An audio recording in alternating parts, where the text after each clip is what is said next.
अजित पवारांच्या सोबत जाण्यास सुप्रिया सुळे तयार नसल्याचा अंदाज। शरद पवार हेच आपलं नेतृत्व, सुप्रिया सुळे यांनी केलं वक्तव्य।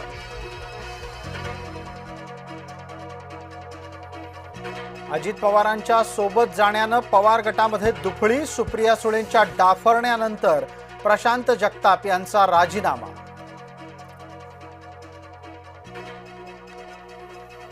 स्वतःचा चेहरा आरशात पाहाल तेव्हा भीती नाही ना वाटणार, आशिष शेलार यांचा राज ठाकरेंना खोचक सवाल।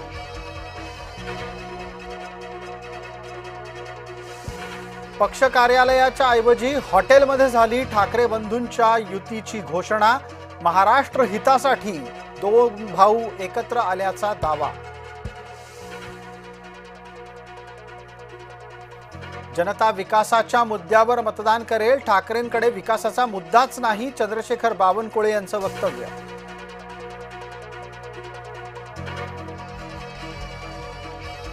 मुंबईतला महापौर मराठीच होणार आणि आपलाच होणार, राज ठाकरेंनी व्यक्त केला दावा।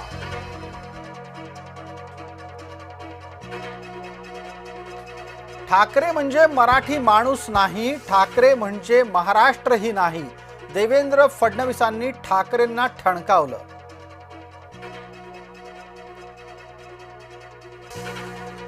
कोणत्याही वादापेक्षा महाराष्ट्र मोठा आहे, ठाकरेंना आता आठवलं महाराष्ट्र हित।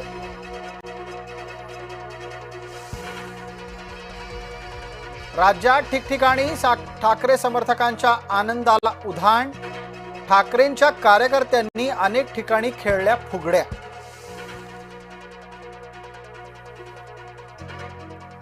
ठाकरे महाराष्ट्रासाठी नव्हे तर स्वतःसाठी एकत्र आले आहेत, शिवसेनेची ठाकरेंवर टीका।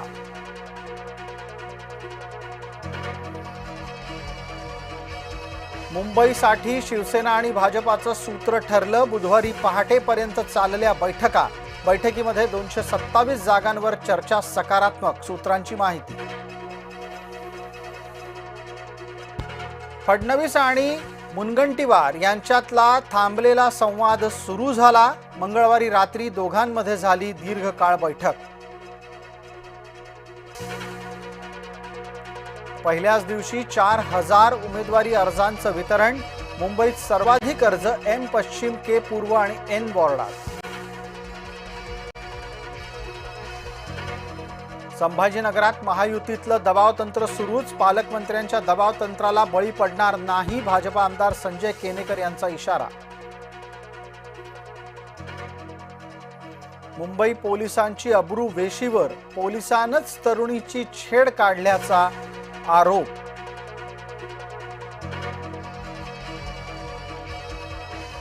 भारतात परत येणार की नाही, विजय मल्ल्याला भूमिका स्पष्ट करण्याचे मुंबई उच्च न्यायालयाचे आदेश।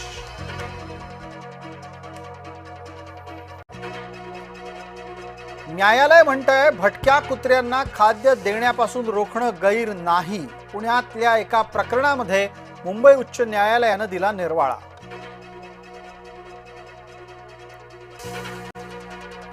हिंगोलीतल्या कळमनुरीमध्ये उसाच्या शेतात सापडली 8 फूट लांबीची मगर।